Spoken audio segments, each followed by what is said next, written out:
Good Thursday morning. Let me begin with good news as usual. The country's manufacturing sector continues to be one of the top performing sectors for 2017. Manufacturing has been experiencing high growth over the last 7 years, averaging greater than 7%. In 2017, it grew at an average of 8.6%. The BOI, Board of Investments, recorded a 95% increase in improved investments in the manufacturing sector, amounting to 96 billion in 2017 as compared to 49.259 billion in 2016 and 256% higher than the 27 billion recorded in 2015. With increase in infrastructure projects in the public and private sectors this year, BOI's push for growth in economic activities outside Metro Manila will have the needed support as well as the government's Build, Build, Build program. We're pleased also to announce that the Philippine National Oil Company has entered into an agreement with the Asian Development Bank and to be their transaction advisor for the country's first liquefied natural gas or LNG facility in Batangas costing $2 billion US. The PNOC has received 8 unsolicited proposals for the project, and ADB will assist the PNOC in choosing its partner upon evaluation of the unsolicited proposals. The LNG will have a capacity of 7 million metric tons yearly, or twice the current domestic consumption of natural gas. This is another step forward in ensuring energy security and tapping another clean source of energy. Once up and running, this LNG hub will increase energy access, benefit the power, transportation, and industrial sectors in Luzon and outlying areas, and further contribute to economic growth. In response to alleged rallies to be conducted in this February 23, our position on the right to peaceful assembly and street protests has not wavered. Public displays of constructive criticism, including youth participation in protests, are allowed as part of full exercise of the citizens' right to express their grievances. We, however, hope students would not skip or cut classes and use street protests as an excuse to neglect their studies. Authorities, as a matter of SOP, will observe maximum tolerance and respect the protesters' right to peaceful assembly. Mayon update. As of 8 a.m. today, Mayon's activity in the past 24 hours was characterized by near-continuous lava fountaining, lava flow, and degassing from the summit crater. There have been 35 lava fountaining episodes since noontime yesterday. Mayon remains at alert level 4. Although roads remain to be passable, the public is strongly advised to desist from entering the 8-kilometer danger zone. Now, as of 8 a.m. yesterday, a total of 264,768,000 worth of assistance was provided by the national government. No? The Department of Health, Region 5, has also provided a total of 21,644,985,000 worth of logistical support. Through the DOH and local health workers, medical consultations are conducted at the evacuation centers. As of yesterday, 6,740 individuals underwent medical consultations, 66% of which were diagnosed with acute respiratory infection. This is due to the ashfall of the volcano. Our mission in The Hague was informed by the Office of the Prosecutor of the International Criminal Court that it is opening preliminary investigation on the alleged acts associated with the campaign against illegal drugs covering the period of July 2016. We note that this is only a preliminary investigation. The Office of the Prosecutor is merely exercising its mandate to determine whether there is reasonable basis to proceed with an investigation into a situation pursuant to criteria in the Rome Statute, namely jurisdiction, admissibility, and interests of justice. Lest the opposition go to town for a victory, let me explain the procedure in the ICC. Slides, please. Slides, please. Now, this is the overview of the procedure in the International Criminal Court.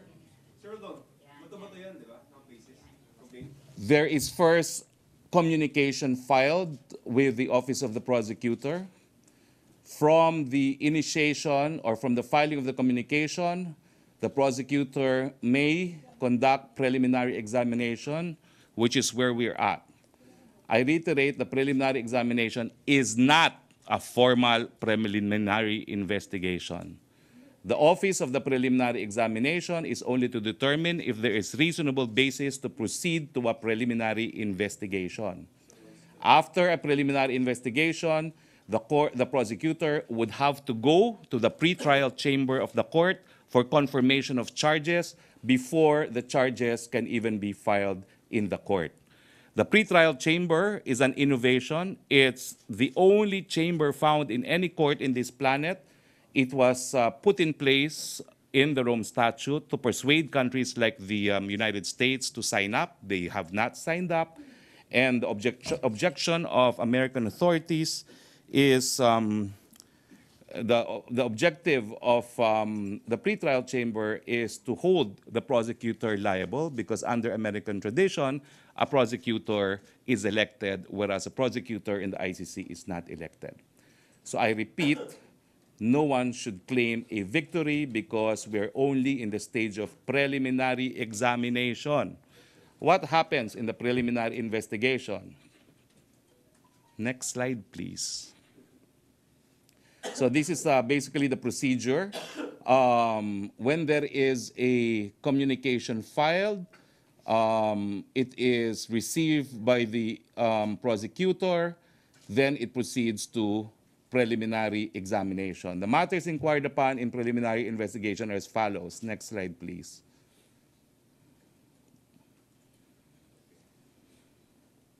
Go ahead, please. The prosecutor will make an assessment on the basis of collection and verification of all information available from all sources. Take note, there will be no formal investigation to be conducted in the country because at the level of the preliminary examination, well, the court does not include a budget for the prosecutor to come to the Philippines because it is not yet a preliminary investigation. Now, the objective is to determine if there is reasonable basis to proceed with a formal investigation. What are the matters to be inquired upon? Number one, is there temporal jurisdiction? The court will only exercise temporal jurisdiction over all acts that happen after a country or a state party had become a member of the Rome Statute. We became a party to the Rome Statute during the administration of President Noynoy Aquino. Therefore, everything that happened before the time that we became a party will not be considered by the court. It must have happened in the territory of a member state. And furthermore, the more important issue is admissibility. Remember, the International Criminal Court is not a court of first instance. All countries to the ICC signed up to it because they wanted the court to be a court of last resort. This is implemented by the principle of complementarity, which says that the International Criminal Court will not exercise jurisdiction unless domestic courts are unable or unwilling to exercise jurisdiction. There is inability when civil courts are not functioning, as in the case of Somalia. There is unwillingness when there is immunity statute. Yes, we have immunity for our presidents, but they subsist only during their tenure in office. As we have shown the world, 2 of our past presidents went to jail immediately after their terms of office. I refer to that to show that there is no unwillingness in the Philippines because obviously a president can be prosecuted for any acts committed after his term of office. And that is why it is the position of the president that the case is inadmissible. On the merits, the president is charged with alleged crimes against humanity. The elements of crimes against humanity are that there must be either widespread or systematic attack directed against civilian populations with knowledge that it was being directed against civilian populations.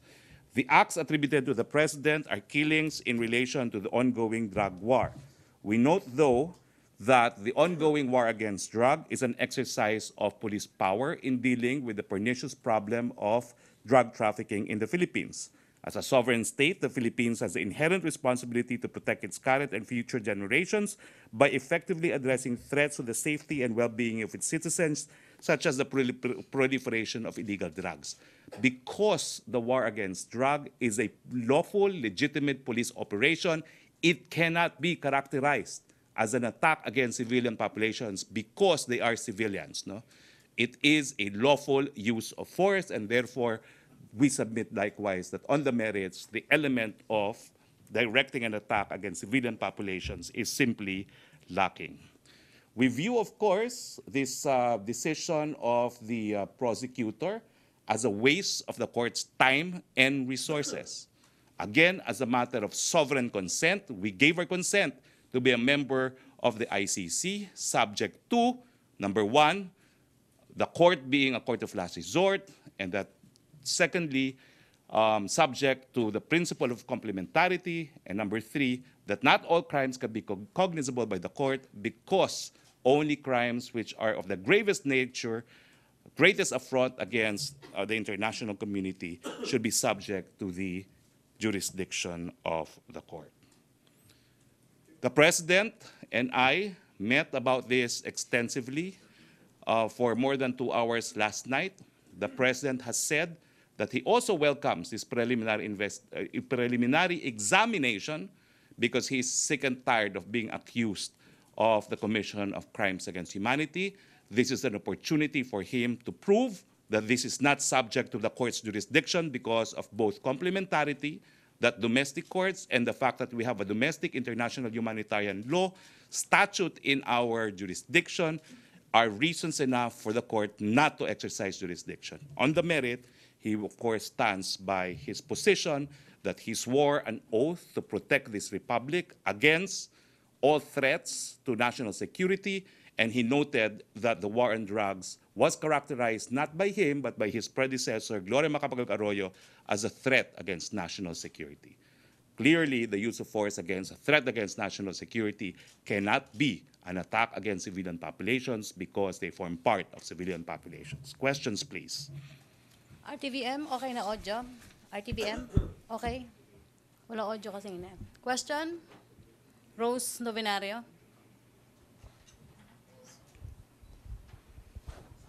Sir, yung diniscuss niyo po, ito yung kasong isinampa tungkol kay Matubato and Hindi po yan kaso. It's a communication. Wala pong kaso pa because there is only a preliminary examination. So if they think they have indicted the president, that's so wrong.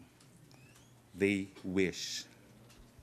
So may sakali magpatawag po ng kinatawan ng Philippine government, sino po yung posible magpunta ron? Wala pong ipapatawag dyan because earlier in my slide, in the assessment, it's just collection and verification of information. Wala pa pong kailangan pumunta doon, although our embassy in The Hague will in fact communicate the fact that the war against drug is a sovereign act and that our sovereign consent to become a member of the court is subject to the rule of complementarity, and that our courts are more than able and willing to exercise jurisdiction, as in fact, there is a pending complaint against the killings allegedly attributed to the war on drugs pending in the Office of the Ombudsman, and that the Office of the Ombudsman has the power to recommend an impeachment, which, if successful, will lead to a criminal prosecution against the president. Sir, sa palagay po ninyo, may kamay dito o may kinalaman dito yung kalaban sa politika locally ni Presidente? In fact, sila pong behind this.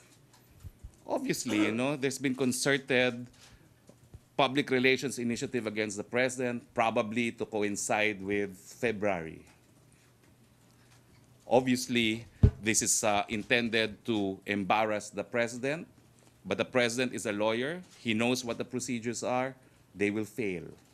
The president has said that if need be, he will argue his case personally before the International Criminal Court. Thank you. Follow up. Joseph Morong. Microphone, please. Okay, so we acknowledge that it's a very early stage, no, preliminary examination. But did you say that if it does proceed with the whole shebang, the president is willing to face the ICC He himself? said he wants to be in court and put the prosecutor on the stand to ask who prodded you to proceed to preliminary examination, because it is the suspicion of the president that it is, of course, the domestic enemies of the state behind this. Follow up. Ina Andolong. Sir, just to be clear doon sa process kanina, is Malacañang, is this based from a complaint or communication It's not a complaint. filed? It's a communication because there is no complaint yet. There's no charges yet. So it emanated from, I said, no, from the communication filed by individuals alleging crimes against humanity in the Philippines. Do you know these? Do you All know I these know is it was individuals? Senator Trillanes and Jude Sabio, and Matubato was a witness, if I'm not mistaken. Okay. Sir, sabi niyo magkakaroon nga ng collection of data or information. There, assessment, Are you collection and expecting them, verification of and will information. local authorities be instructed to provide whatever, let's say, data on killings under the drug war? Or will you be directing them to comply with whatever requests may be made? The President has made it clear that he will communicate, he will assert the principle of complementarity, he will assert the legality of the war against drug as a valid exercise of sovereign powers, and therefore the element required for a crime against humanity is lacking. Sir, if the ICC prosecutor requests for data on the killings, will the PNP or other concerned agencies be required by Malacañang to comply with the request? Of course, because the data on killings alone will not prove anything. The mens rea is you kill them because they are civilians, and the only reason why you kill them is because they are civilians. But if it is because of a lawful sovereign act to deal with the problem of illegal drugs, it is the position of the President that this cannot be the element required for a crime against humanity. Sir, similar lang dun po sa tanong ni Rose kanina. You don't see the need to form a team yet to handle this for future scenarios that may arise from this? The President has made, the President himself is a lawyer.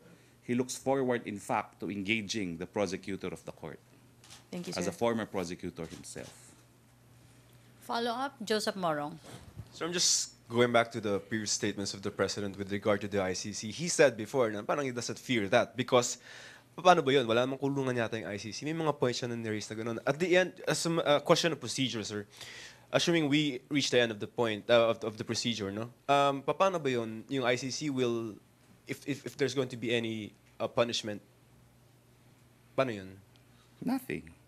The ICC relies on state cooperation for arrest of individuals, although this is speculative. But right now, they have a problem. They have charged a sitting president, al-Bashir, and they're not able to apprehend him because no state cooperates. So meaning, sir, even if they exercise their power, parang at the end of it, will they be able to really impose anything? In the case of al-Bashir, nothing. Do you think in our case, they will be able to do that? In our case, they will not go beyond preliminary examination. Okay. Sure. Okay, follow-up question. Other issue? Ace Romero. Secretary, pwede nyo ba kaming bigyan ng information about yung naging meeting ng Pangulo with the labor groups? Well, it was closed doors, and although I was invited, I had previous engagement, but I was made to understand that he asked for more time to issue the executive order on ENDO. And that's all that I was informed by head of protocol. Bakit po kaya pinag-aaralan pa yung mga documents? He's Ganun po. studying the matter more thoroughly. Okay, how about yung meeting po with the ambassador of Kuwait? The meeting happened, but again, it was only a bilateral meeting. No one was allowed in the room. Okay. It's only the president that knows what he discussed. Thank you, Secretary. Okay, Rose Novenario. Sir, other issue po. Sir, may statement si Presidente. Sandali lang, Rose. RJ, okay, Rose. Sir, may statement si Presidente kagabi na sa bawat isang sundalong mapapatay na NPA, 5 naman yung NPA na dapat patayin ng mga sundalo. Ano yung retaliation po ba yun sa pahayag ni Joma Sison na isang sundalo kada araw yung kanyang utos na patayin ng mga NPA? I think the message is, you don't threaten us, Joma Sison. We are the state. If we haven't eradicated you, it's because we opted not to eradicate you as Filipinos. But if you want war, we're ready to go to war. Parang ano na po yun, pahiwatig na po yun ng all-out war laban sa Hindi naman po CPP-NPA. pahiwatig, pero nandyan ang resources po ng gobyerno at hindi dapat tinatakot ang gobyerno na parang mas malaki pa ang kakayahan nila no, na manaig sa isang digmaan. Hindi po totoo yun. Handa po ang hukbong sa datahan kung gusto nila ng digmaan. Thank you. Follow up? Other issue? Rose? Follow up. Ina. Okay. Ina Andolong. Sir, on employment, in last December, you talked about a slight increase in the country's unemployment rate. Considering the recent reports of big companies like Coca-Cola laying off some employees and statistics from the Philippine Statistics Authority saying that in NCR alone, in January, more than 400 companies advised that they will be terminating employees. More than 6,000 have actually been terminated. Do you think that figure from December will improve? Probably, yes, it will improve because we have unprecedented locators, foreign investors who have registered with the Board of Investment. And of course, in today's good news, we have also record figures as far as manufacturing output of the country is concerned. So you're confident that those more than 6,600 people in NCR alone last month who lost their jobs will be able to find jobs? We're confident because also of the Build, Build, Build program of the government. Thank you, sir. Okay, Roscos? Hi sir, reaction po ng Palas dahil po sa ngayon na nire-review ng Canadian government yung deal na kapipirma lang po ng agreement na magbenta ng 16 na helicopters dahil posibleng gamitin against the NPA rebels. Well, malinaw po ang dahilan kung bakit natin gustong bumili ng Bell helicopters. Ito po'y gagamitin para transportasyon ng personnel, supplies, humanitarian missions, ng mga ferrying of wounded and injured soldiers, and other forms of humanitarian assistance and disaster response. Pero sir, nabanggit ng isang military official na kabilang din sa paggagamitan ng mga helicopters is to address the internal security operations po. Well, May as I said, concerns. we purchase helicopters. If they don't want to sell, well, we may consider the prospect of procuring them from other sources. Okay, thank you, Rose. Philip? Or may follow-up sa Canada? Philip?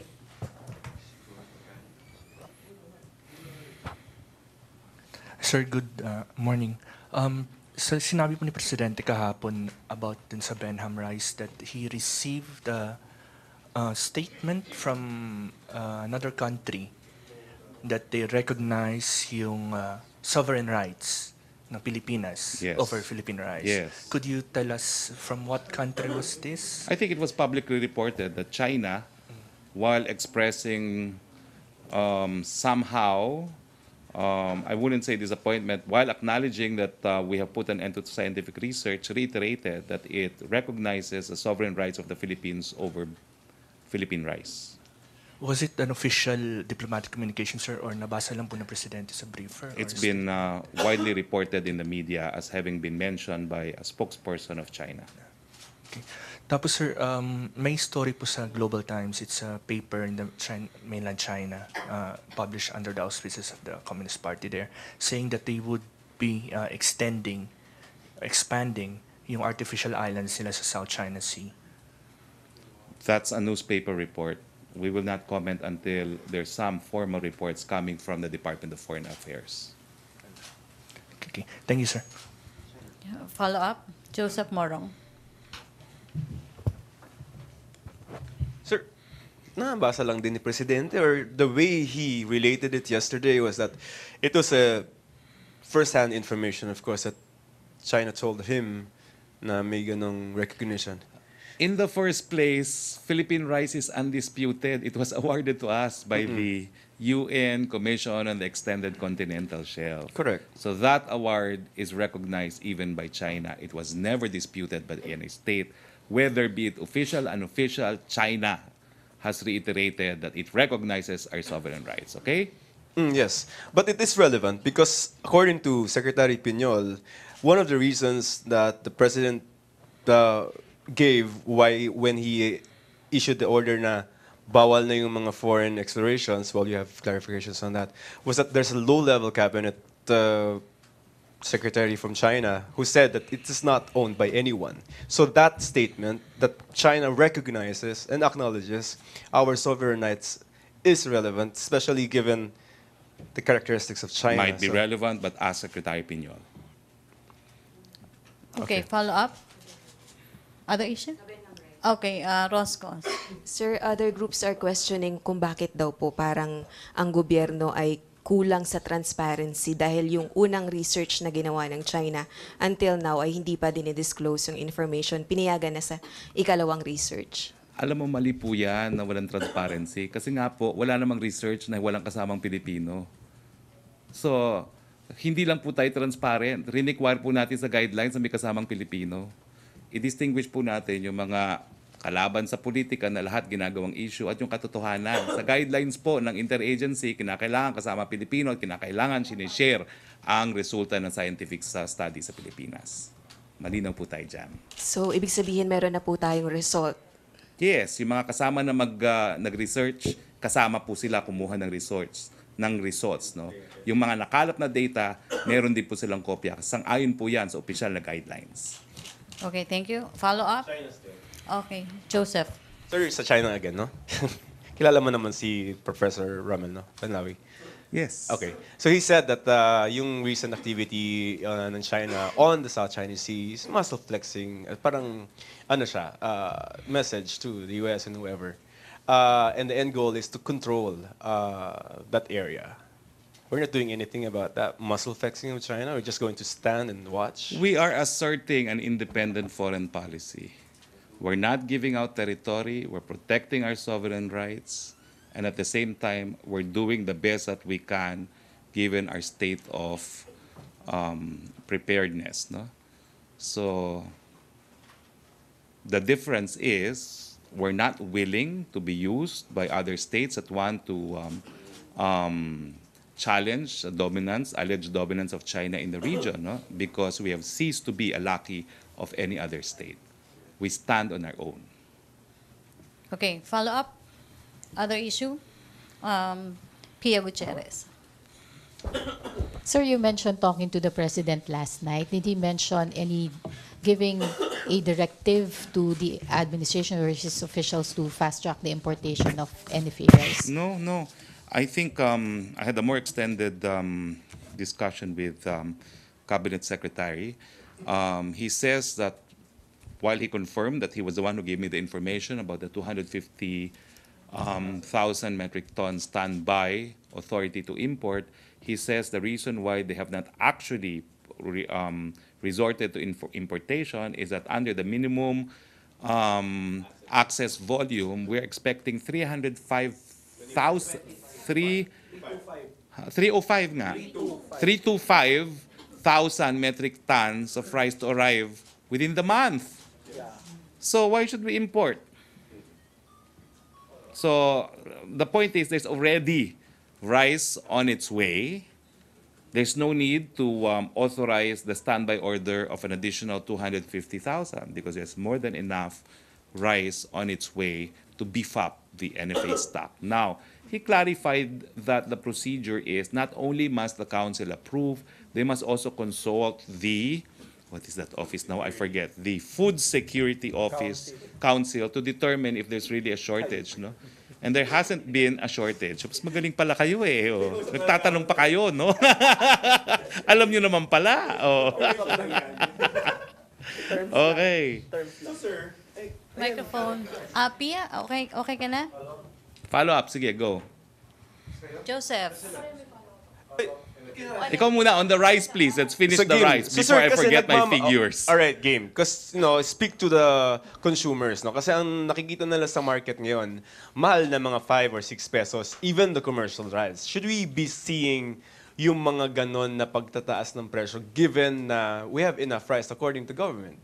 Well, ang clarification po na ginawa ni Cabinet Secretary Ibasco na merong supervision sa National Food Authority ay sapat-sapat po ang ating supply sa bigas. Meron pa pong napakadaming parating na 325,000 tons metric tons na bigas. Kaya nga po, yung standby order na another 250,000 tons ay hindi pa ina-approve ng council. Bagamat in principle po, kung kinakailangan talaga, kaya nga ang tawag dyan is standby. No? Pero ngayon po, naniniwala siya na with 305,000 metric tons of rice on its way, hindi po kinakailangang mag-import pa pursuant to the standby authority. No, but with regard to prices, wala bang, hindi nyo ba sasabihan yung DTI to maybe monitor and then discipline yung mga... Well, alam niyo po kasi yung merkado naman, no? They react to supply and demand, no? Siguro po lumakas lang talaga ang consumption natin, no? Dahil una-una napakadaming abiryang nangyari kaya naubos nga yung stockpile natin ng bigas. Pangatlo, nagkaroon din ng kakatapos lang ng Pasko. So, yan po yung mga bagay-bagay, no, na dapat makonsidera. Pero pag dumating na po yan 305,000 325 metric ton, sigurado po naman baka bababa ang presyo ng bigas dahil napakalaking volume po yan. Okay, Ina, follow. Last NFA rice, then last two questions, NFA. Sir, ang sinasabi po kasi ng NFA administration, the importation through MAV, through MAV, napupunta daw po yun sa commercial rice stocks. Only a very small percentage daw goes to the lower cost NFA rice. So how can you say that this additional supply will lead to lower prices, may bring down prices when sa commercial rice pa rin naman daw po sila mapupunta? Kahit anong klaseng rice po yan, pag maraming supply, bumababa ang presyo. Di ba po? Law of supply and demand. Okay.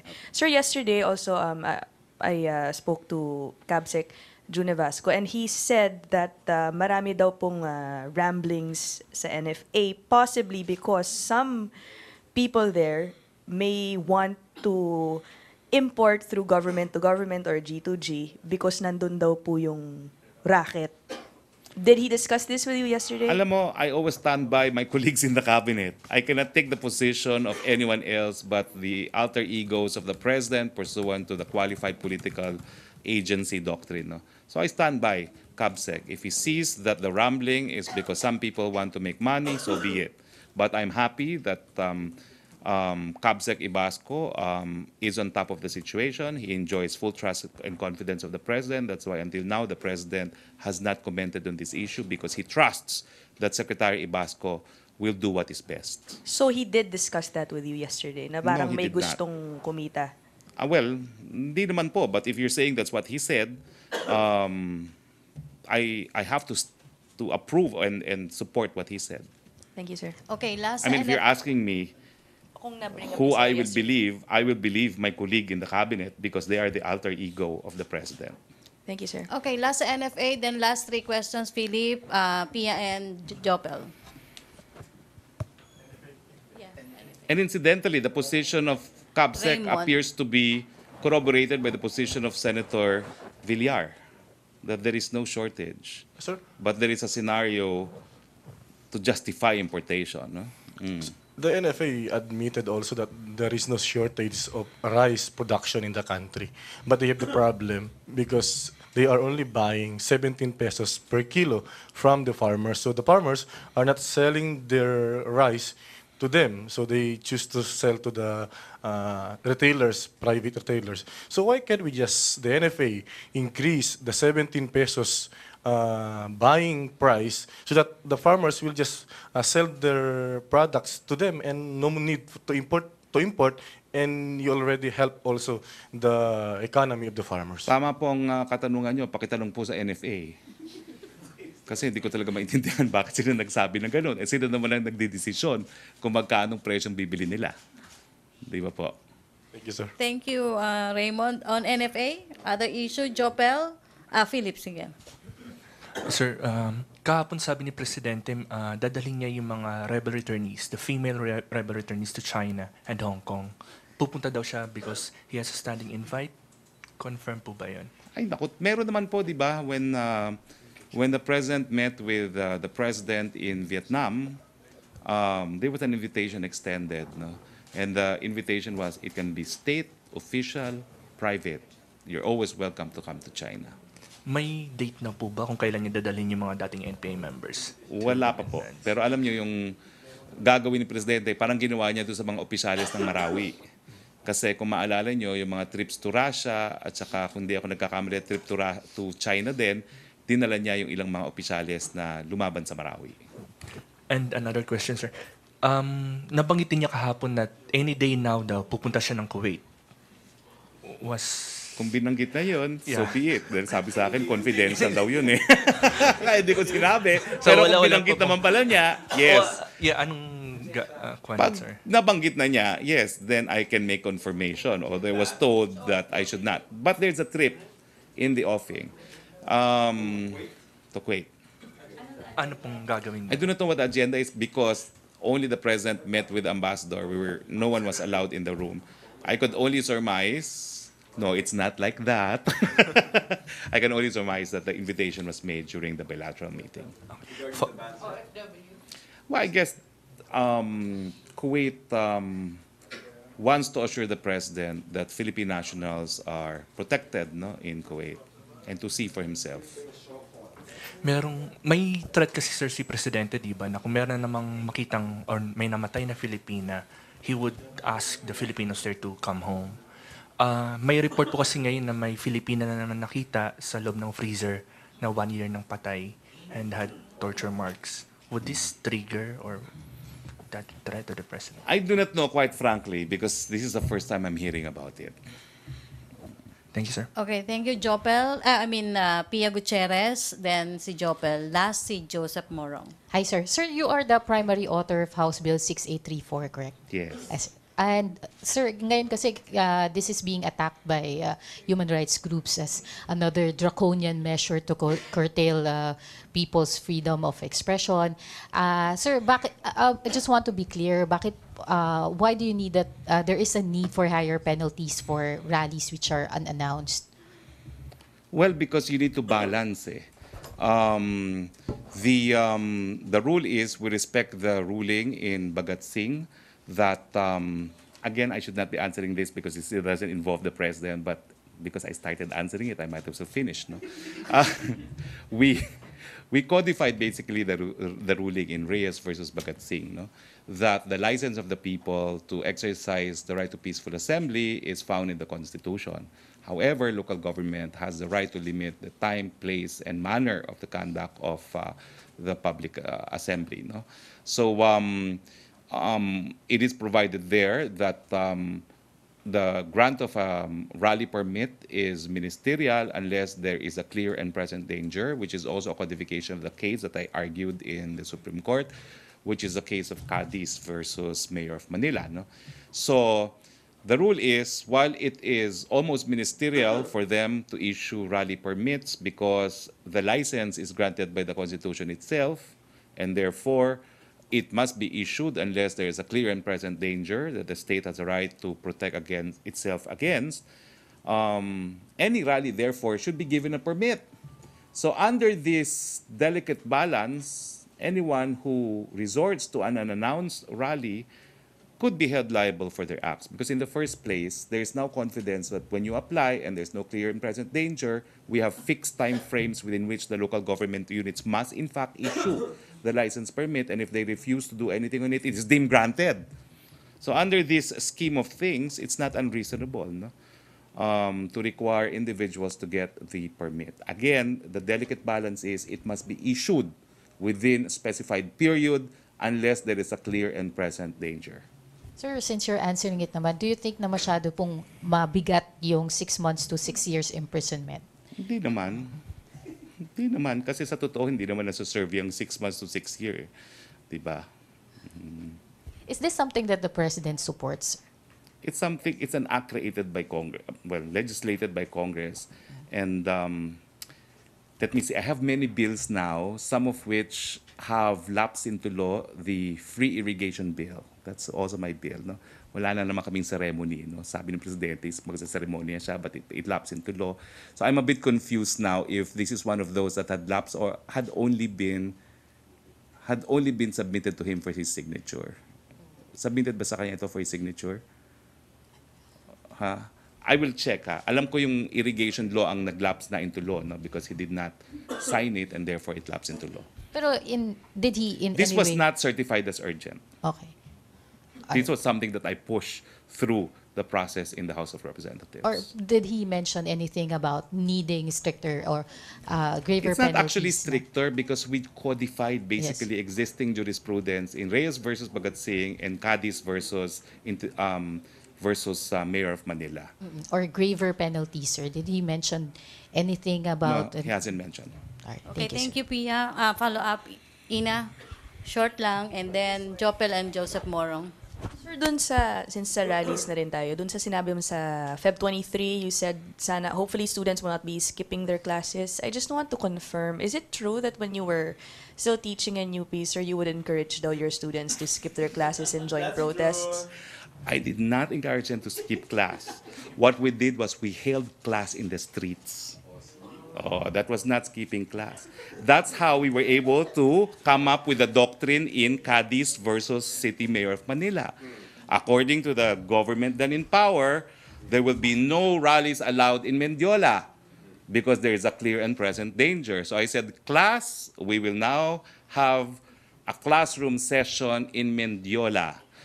Best dress up on your best Sunday clothes so that we will not be classified as clear and present danger by the government.